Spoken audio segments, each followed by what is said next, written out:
How's it going, Yankee fans? Welcome back to Fireside Yankees with your boys Alex and Ryan. So the offseason is officially underway. It's Monday, 1:17 right now. We're expecting a couple decisions to be made by the Yankees this afternoon. By 5 p.m., they have to decide on their qualifying offers. Of course, Juan Soto will get one. He will promptly reject it. And then Gleyber Torres will get a qualifying offer potentially at $21 million. If he gets that, he probably accepts it. It's a little bit above what I think he will get on a year-by-year basis. He might be able to leverage that into a long-term contract. Only 27 years old, still in the middle of his prime. He could probably afford to do it, but we'll see what happens. $21 million is quite a sizable increase in pay from the $14.2 million he made in 2024. So if the Yankees want to go that direction, they certainly can, or they let him walk to the open market, see if he can get something better elsewhere. But we'll talk about that, talk about possible solution supplements if he walks, they let him go. But in this episode, we want to talk about a superstar Japanese pitcher, 23 years old, Roki Sasaki. Now, a lot of people have been wondering, is Sasaki going to be posted? What is his situation? It's kind of an interesting one. Now, obviously, 6'2". This is a really, really talented player. Just turned 23 yesterday. With Chiba Lotte, the Marines, over in the JPPL. This is a guy who pitched 111 innings this past season. Had a 2.35 ERA, 129 strikeouts, can touch 102 miles per hour with a fastball. This is a special talent. You give him to a pitching coach like Matt Blake, if you can figure out kind of the injury situations and throwing that type of velocity, the injury's going to kind of come with that. It accompanies that type of velocity sometimes. But this is a pitcher who, because he's only 23 years old, is considered an international amateur. So the Marines don't want to trade him. They don't want to give him away. They don't want to post him right now. Why? Because they're not going to get a big posting fee like Yamamoto got, $30 million posting fee for him last year. That is a substantial number. He got 12 years, $325 million.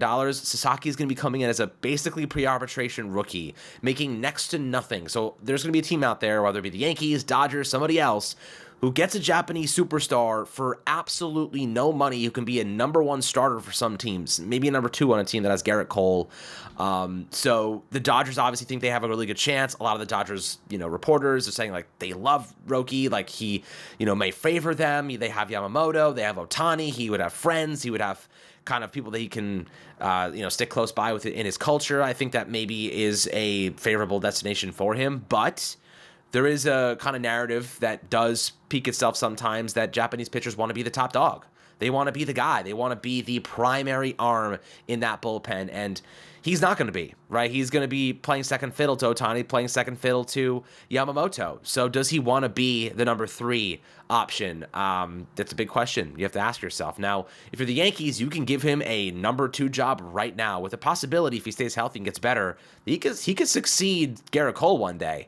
That's what the Yankees can offer a player like Roki Sasaki. Now, I'm assuming he's not going to get posted, but he declined the offer from the Marines. He wants to go to the Major League Baseball. He wants to come here.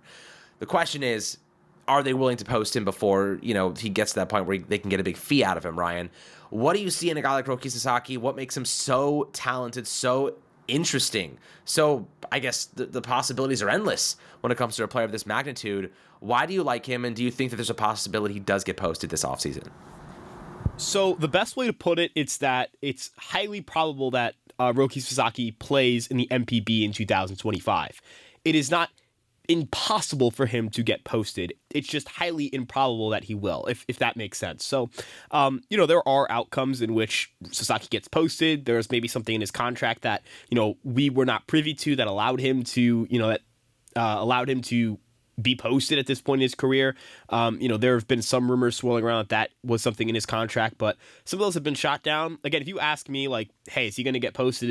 Are the Yankees and the Dodgers and all these teams going to fight over Roki Sasaki this offseason? I'm going to say no. As you pointed out with the money, right? What is the benefit for the Marines here? They have no incentive to post him. So they would have to be required or obligated to post him, in my opinion, or we'd have to find out if they were obligated to post him in order for me to believe that he'll be stateside in 2025. But when it comes to how talented he is, what he would be for a major league team, I mean, look, his fastball declined in terms of velocity and shape this year, but I think that had a lot to do with mechanical issues. And again, as you mentioned, he's had very injury-prone years, so perhaps there's a chance that, he was compensating for an injury, or upon returning from injury didn't really get back into his groove. But despite that, I mean, he still put up a 2.35 ERA, still struck out, 129 batters in 111 innings. He still, didn't walk a lot of guys. He allowed 2 home runs this year. His splitter is one of the best pitches I've seen, period. I mean, it's this nasty pitch where when you think of a splitter, you think of a pitch that dips and then moves to the arm side. His splitter dips and it doesn't really move a lot horizontally. So it's kind of this slider, splitter kind of, it's just gross, right? Like, you know what? I think the best pitch I can compare it to is Ian Hamilton's Slambio. Imagine if Ian Hamilton had like an 89, 90 mile per hour Slambio with a 100 mile per hour fastball, right? You know what I mean? Like, that's just a ridiculous breed of pitcher that shouldn't be legal. But, when in comparisons like Yoshinobu Yamamoto, I think that the lack of polish and command makes him a worse pitcher. If you just ask me who will perform better in the 2025 season, Yoshinobu Yamamoto, I believe, still to this day, may be the best pitcher to ever come over from Japan. And a couple of notes that you mentioned in regards to kind of where he may prefer to play. Obviously, I mean, if you ask me who would I prefer to play for, if you ask me to play for one team in Major League Baseball, now I'm a Yankees fan, so I'd pick the Yankees. But if you ask me, it's like just from a purely baseball development, best chance to win, all that stuff standpoint, you're going to pick the Dodgers, right? Like that's the team you would pick. And as you mentioned, there is clear ties that the Dodgers have in terms of Japanese scouting, in terms of just the appeal, right? There's a lot of Japanese advertising in Los Angeles because of Shohei Ohtani and now Yoshinobu Yamamoto as well. And then when you think of Roki Sasaki from that standpoint, like, yeah, the Dodgers are appealing. The other team I think presents a great threat here in terms of acquiring Sasaki, if he were to be posted, is the San Diego Padres, who have Yu Darvish, someone that Sasaki greatly looks up to. AJ Preller name dropped Roki Sasaki a year ago, and he talked about players internationally that they would like to acquire, and that's rare, right? Like, you rarely see a GM say a year, not even a year before they could get posted. I mean, this guy may not get posted this year. Not may not. It's probable that he won't get posted this year. And AJ Preller a year ago was talking about wanting to acquire him. So I think that shows you their level of interest. The New York Mets obviously would have a high level of interest. Any team, all 30 teams would be very interested in Roki Sasaki because, as you mentioned, he would cost absolutely nothing. So, I mean, if the Yankees were to be able to get Roki Sasaki, it would do two things. Number one, it would mean that the Yankees would get a guy that you could slot as your number 2, but realistically would probably be the 3, right? Because he is coming over from Japan. I mean, I personally, I don't think that coming over from Japan makes you a pitcher that you have to be worried about how they're going to perform, whatever it may be. They won the MPB they won the WBC in 2023. They dominated, right? And it was a team of players who were either A, playing in Major League Baseball after playing in the MPB, or B, players who are currently playing in the MPB, and they beat the dog piss out of everyone they played. So, including the United States, including Mexico, those are two very strong countries in terms of baseball talent. They beat them. They dominated the U.S. bats. So, Alex, I don't know about you. I personally think this narrative that MPB players are like AAA players is so BS to me. They're so much better than AAA players. These are major league caliber players. Like, these are legit studs. Look what Yamamoto did to the Yankees. Look at what Senga did in his first year. Look at how many guys come over from Japan to the United States and they ball the hell out. So if Sasaki's available, you're getting a number 2 starter, number 1 starter potentially, paying $700,000 for them, and you could trade maybe a Nestor Cortez and go out and get a legitimate bat. Let's say you sign Sasaki, go trade Nestor for like a Josh Naylor. You just spent $5 million to get a better starting pitcher and a huge upgrade at first base. That's the kind of stuff you just like. It's a luxury to have that. You can only dream of a situation like that. It never happens to teams. This could be a rare opportunity where it does happen to a team.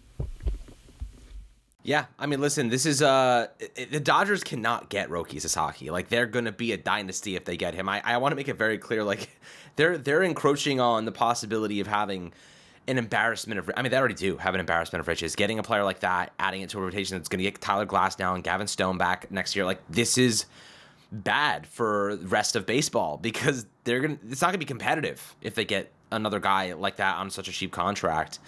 The Yankees have to go get someone like this. They need to win that battle. They have to, whether it's this year or next, and it'll be one of the two. This offseason, I mean, listen, if you don't bring Soto back, like, you're kind of dead in the water. I know people are like, well, we can get Corbin Burns and Anthony Santander. You're probably not getting both of them. You know what I mean? You're probably not getting both. Like, you just assume the Yankees are going to go out and spend like crazy. But Corbin Burns is going to make $35 million a year, guys. You know what I mean? That's only 15 mil less per year than Soto's going to make, and Santander's going to make 20 mil a year. And then that's the two guys you want to replace Juan Soto's production. I mean, come on. Like, we're lying to ourselves if we think that's realistic. It's silly, right? I mean, it's silly when people present the idea that you can pay $50 million to a group of 3 players, which isn't true. I mean, Alex, let's be honest here. Santander is likely going to get the qualifying offer. He'll reject it. I imagine he'll sign a deal that is roughly around $20 million in terms of average annual salary, even if it is a 3 or 4 year deal. Corbin Burns will likely get $30 million in annual average salary. That's 2 players right there that will cost a grand total of $50 million and will not be as good as Juan Soto in 2025 combined. So, and also, I mean, we're talking about like, hey, the Yankees shouldn't, like, if the Yankees aren't going to sign Juan Soto, which again, like, I think they will, and I think it'd be really bad if they don't. You're going to not sign Juan Soto to keep Aaron Judge in center field where he's not that good of a defender, where you're further taxing that man's body. I mean, if you're going to get significantly worse offensively, you need to be a top 3 defensive team in baseball, you need to be a top 3 pitching team in baseball, and you need to be able to put together like a top 10 lineup, right? Like, that's the only way you're going to win baseball games. And if this postseason, the last few postseasons have shown you anything, Alex, it's that hitting wins in the postseason. Who's the Dodgers 3 starter? Walker Buehler? I know everyone in the comment section gets all upset because we said Walker Buehler sucks. He did suck. He was terrible this year. He was awful. He found it in the postseason. That does not change the fact that the guy's ERA was 5 point something. He sucked. Who was the Rangers 3 starter? Washed up Max Scherzer. Couldn't even get through the entire postseason. He stunk. He was terrible. He was no good. Andrew Heaney, Game 3 starter in the ALCS. That team did not have a deep rotation. They didn't even have a bullpen. I mean, at least the Dodgers had a bullpen. The Rangers didn't have a bullpen.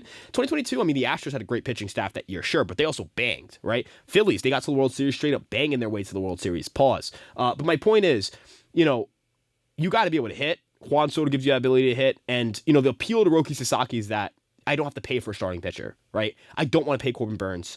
You're already going to have to add that extra to Garrett Cole to keep him. I don't want to pay, Blake Snell 6-7 years in his age 32 season, knowing that he can't give you more than really 170, 160 innings reliably. I love Blake Snell. I think he's a great pitcher, but let's be honest about what he's going to be in 5 or 6 years. I know that the idea is win now. I fully get that, but you also have to understand that Juan Soto is your best chance to win now, win next year, win the year after that, win for the next 10 years, and now. Right, he's a better chance to win now than anybody else, right? And you also got to think from a marketing standpoint, from a business standpoint. There's not as much buzz around this team without Juan Soto. There's just not. Why are the Yankees going to walk away from this season with more money in their pockets than any other year? You know why? Because Juan Soto took them to the World Series. His swing took them to the World Series. I don't care about the defense. He's a great player regardless of the lack of defensive value. He's a great player regardless of the fact that he's not the fastest guy in the world. I don't care. Like, I don't think people should care about those things because the bat is clearly outvaluing those things. I get so tired hearing this, like, spread the money around nonsense. How'd that work when we signed Ellsbury, McCann, and Beltran? That team, that 2014 and 2015, 2016 era was so good for the Yankees. They won so many games. They won 0 playoff games, made the playoffs once, and it was a wild card round where they got knocked out by the Astros and got shut out at home. They didn't score a single run in the postseason for 3 years because they didn't make it 2 of those 3 years and didn't score in the one time they made it. I don't care about the spreading the money crap. Go get Juan Soto. And of course, if Sasaki's posted, get him because he doesn't interfere with your pursuit of Juan Soto. Yeah, I mean, listen, if the Yankees walk away this offseason with Juan Soto, long-term extension, and Roki Sasaki's posted, and they get Roki Sasaki, they go get a first base, even if it's like a Carlos Santana, who, by the way, just won a gold glove at first base, and God knows we could use a good first baseman defensively. Not to mention he's not a bad offensive player either. So he wants to play a couple more years. Maybe that's a solution. Gleyber Torres, maybe you let him walk. I mean, look, if you promote a prospect in-house like a Caleb Durbin, what are you getting from Caleb Durbin? You're getting a guy that routinely puts up single-digit strikeout rates, right? He had a 9.9% strikeout rate in AAA over, 82 games. 135 WRC plus in the Fall League right now. He's about to set the Fall League record for stolen bases. The one thing the Yankees, not one thing, but one of the main things the Yankees were really bad at this past season and really in the last couple of years has been their base running. They've been one of the worst base running teams in the sport. Caleb Durbin and Jazz Chisholm and Anthony Volpe changed that for you, right? Like, they can steal bags, they can do stuff on the bases. I think Caleb Durbin could be, if you give him a chance, he could be a future leadoff hitter. I think that he's that good. 5'6", major Jose Altuve vibes. Now, I don't necessarily think that he's going to be Jose Altuve. I mean, you're talking about a special hitter in Altuve, despite the cheating and everything. Sorry if I said Durbin was a lefty. I think if I said that, he's a righty. 24 years old. Obviously, you're going in a much cheaper route here than going and paying Gleyber 21 million on the qualifying offer, or going and get a supplement. I know like Jorge Polanco they just kind of announced that he's going to be coming back. Maybe you bring him in, cheap deal coming off an injury to compete with a guy like Caleb Durbin. Maybe you go with more of that like hot hand, see who rises to the occasion. Maybe Yorbit Vivas enters that equation and see, maybe he provides something as a lefty batter. If you want to go with a right-handed hitter at first base like a Christian Walker, maybe go with Yorbit Vivas at second base with a lefty bat. But again, I don't think he's necessarily there. He's not a Gleyber Torres offensive weapon. Defensively, he has his issues as well. I think Durbin is probably going to be the one that emerges from the pack here if they let Gleyber go. That youth movement, that cheaper pre-arbitration money they're getting across the board. Obviously, if they do go with Durbin, Jason Dominguez, Volpe, Austin Wells, Luis Gil, like there's so many young players here that have pre-arbitration money. You're going to be able to spend a lot more on big players like Juan Soto. You're going to be able to go and spend on players or acquire somebody. And then you have resources that you could trade if you need to, like a Spencer Jones. Is he even going to have a role on this team? If you have Aaron Judge, Jason Dominguez, and Juan Soto in the outfield, you don't need Spencer Jones, right? Like you could trade him for pitching at that point. We like Spencer Jones.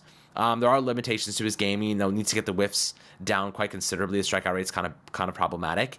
But we know he can be a tremendous asset.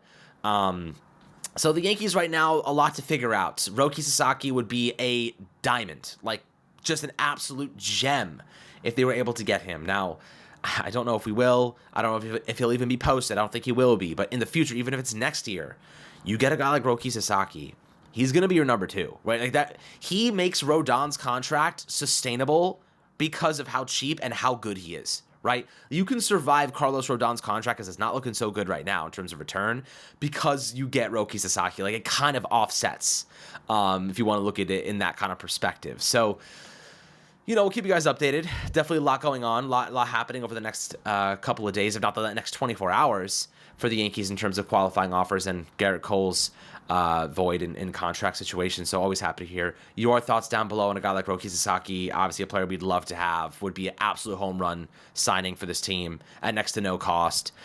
So happy to have conversations down below in the YouTube comment section. Make sure to like and subscribe as always, and we'll catch you guys on the next Fireside Yankees episode.